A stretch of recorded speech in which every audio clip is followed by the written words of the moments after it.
Supreme court ने एक judgement दिया है और उसमें सेल डीड कैंसिलेशन प्रक्रिया को लेकर एक फैसला दिया है, एक आदेश दिया है। अब यहाँ पर ये और इसको पालन करने के लिए हाईकोर्ट को भी जो निर्देश दिए गए हैं, इसलिए कि अगर किसी प्रकार का कोई सेल डीड है, अब ये अगर सेल डीड आप देख रहे हैं, अब इसमें कौन होगा? एक विक्रेता होता है कि जो कि यहाँ पर सिग्नेचर करेगा, एक क्रेता होता कि जो इसको खरीदा है। अब विवाद किसके बीच में है? विक्रेता के परिवार में है या विक्रेता का अपना विवाद है? लड़ाई कोर्ट में है, विक्रेता जमीन बेच देता है और जो क्रेता है उसमें उसकी क्या गलती है? आप उसको बिना जो है एक तरह से प्रभाव डाले, वो किसी प्रकार का जो है उसको जानकारी नहीं है, आप एक तरफा जो है इसको रद्द करा देंगे, तो ये पॉसिबल नहीं है। मतलब अगर कोई थर्ड पार्टी इन्वॉल्व होगा तो उस थर्ड पार्टी को आपको सूचित करना होगा। पहले ये विवाद दो के बीच में था, एक व्यक्ति के द्वारा संपत्ति को बेच दिया गया, कोर्ट का फैसला आया, वो भी जो है डीड को कैंसिल कर दिया गया। लेकिन ये प्रक्रिया तभी होगा जब आपको भी आप उस क्रेता को भी इस बात की सूचना देंगे। बिना जो है सूचना दिए आप एक तरफा अगर डिग्री देते हैं और डिग्री देने के साथ साथ आप इस डीड को कैंसिल करते हैं, तो ये सही नहीं होगा। ठीक है। अब यदि दो भाई के बीच में विवाद है और एक भाई जो है अपनी जमीन को बेचता है, बेच दिया है ना, एक भाई, तो अब ये जो है एक तरह से, अब ये ऐसा अगर इस दो भाई का विवाद का फैसला आएगा, है ना, फैसला आता है और इस डीड को अगर कैंसिल कर दिया जाता है, तो आप ये समझ सकते हैं कि यहां पर अधिकार का हनन है, अधिकार का हनन है ना। इसलिए अधिकार का हनन की हम बात इसलिए बोल रहे हैं कि जो क्रेता है उसको बिना जानकारी के उस रजिस्ट्री को कैंसिल कर दिया जाता, तो इसलिए ये बिल्कुल सही तरीका नहीं है। अब यहां पर अगर बात करें कि आपका किसी प्रकार का ऐसा समस्या है जो लगता है कि आपकी संपत्ति, आपके हिस्से की संपत्ति को बेच दिया गया है, आज काफी समय होने के बावजूद भी अगर कोई अवैध तरीके से संपत्ति को बेचा जाता है, तो आप उस डीड को जो है कैंसिल करा सकते हैं। ऐसा नहीं कि आप उस डीड को कैंसिल नहीं करा सकते, लेकिन कैसे? देखें, कोई भी प्रॉपर्टी का जो एक तरह से विक्रय होता है, वो एक तरह से रेसिडेंशियल हो, कमर्शियल हो, या हो सकता है कि एग्रीकल्चर लैंड हो, जो भी हो।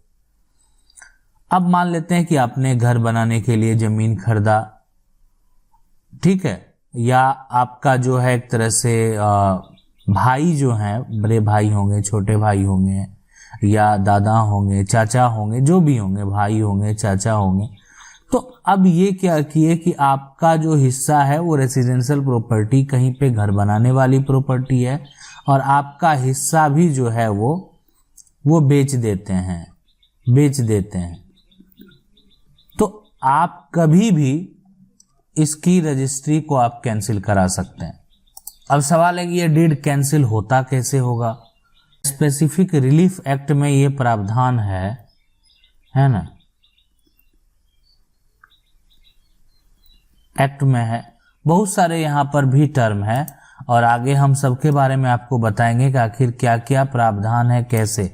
लेकिन यहाँ पर जो ये एक्ट है, रिलीफ एक्ट है, इसमें धारा जो 31 है, इसमें किसी प्रकार का जो डीड है, जो रजिस्टर्ड डीड है, अब वहां पर यह हो सकता है कि सेल डीड की बात कर रहे हैं, लेकिन आप सोच रहे हैं कि नहीं, मेरा तो गिफ्ट डीड है, मेरे लिए ये नियम है कि नहीं, तो बिल्कुल गिफ्ट डीड भी अगर है ना, और या उसके साथ कोई रजिस्टर्ड डीड भी है ना,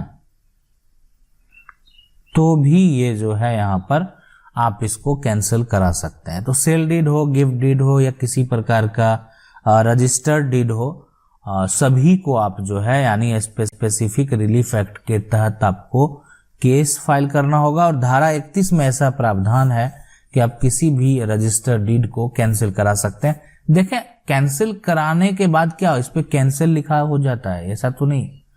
देखें, कैंसिल का मतलब ये होता है कि ये दस्तावेज का इंफॉर्मेशन जहां मौजूद है। अब आप कहेंगे कि इसका इंफॉर्मेशन कहाँ मौजूद है?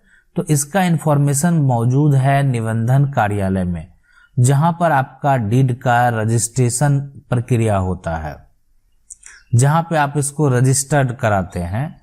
तो वहां पे जो कोर्ट का डिग्री होता है वो भेज दिया जाता है ताकि उसको निरस्त कर दे, ताकि उसको कैंसिल कर दे वहां से, ताकि भविष्य में जब भी उसका कोई नकल प्राप्त करने का प्रयास करे तो वहां से उसको बता दिया जाए कि ऐसा कोई डीड यहां पर मौजूद नहीं है।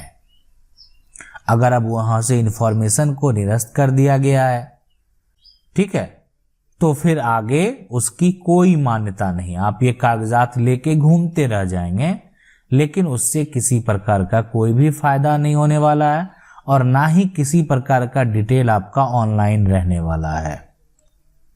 अब आप कहेंगे कि मान लीजिए कि हमने कोई भी जमीन घर खरीदने के लिए, घर बनाने के लिए जो है जमीन को खरीदा, मतलब आपने एक रेसिडेंशियल लैंड खरीदा, इस पे आपको मकान बनाना है, ठीक है, लेकिन आपको बाद में पता चला कि इस पे पारिवारिक या भाई भाई का विवाद है, परिवार का विवाद है।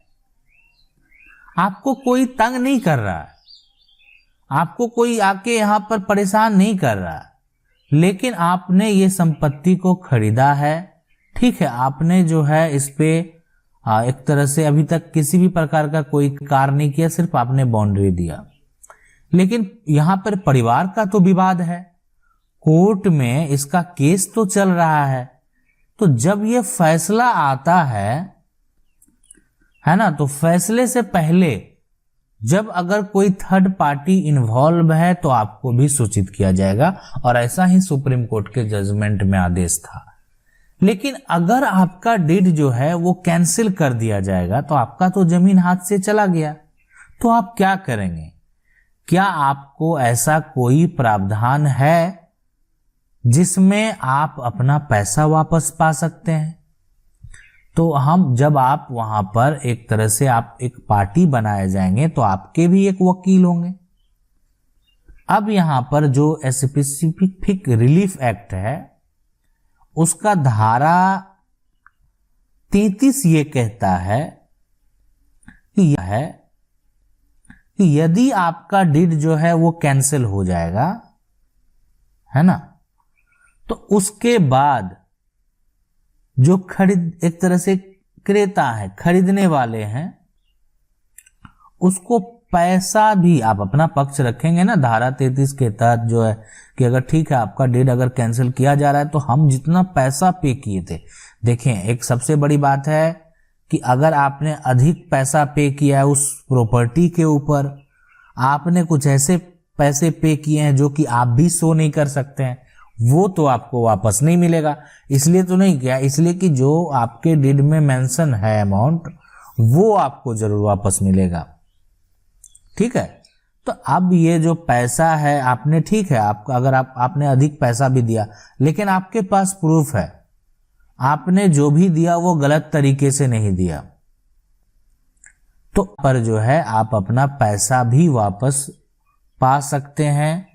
यानी अगर आपका डीड जो है सेल डीड को कैंसिल कर दिया जाएगा तो आपने जितना भी पैसा खर्च किया होगा, जितना भी दिए होंगे, जो आप वहां पर प्रूफ दे सकते हैं। एक तो ये प्रूफ होता है कि इस डीड को तैयार करने में कितना कॉस्ट खर्च हुआ, दूसरा आपने अगर अधिक अमाउंट भी पे किया है तो आपको पूरा बैंक का डिटेल जो है वो शो करना पड़ेगा कि आपने कब और कैसे किस तरीके से उनको सारा पैसा जो है वो आपने दिया है। तो पूरा प्रॉपर तरीके से अगर आप सबूत पेश करेंगे तभी जो है वो आपका पूरा पैसा रिकवर हो सकता है, अन्यथा आपका वही पैसा रिकवर होगा जो कि आपके सेल डीड पे मेंशन होगा, जो अमाउंट आपके सेल डीड पे होगा। आशा करते हैं वीडियो अच्छा लगा होगा। वीडियो अच्छा लगा वीडियो को लाइक जरूर कर दें, चैनल को पहली बार देख रहे हैं, सब्सक्राइब करना उसको जरूर दबा लें। मिलते हैं अगले वीडियो में, तब तक के लिए जय हिंद।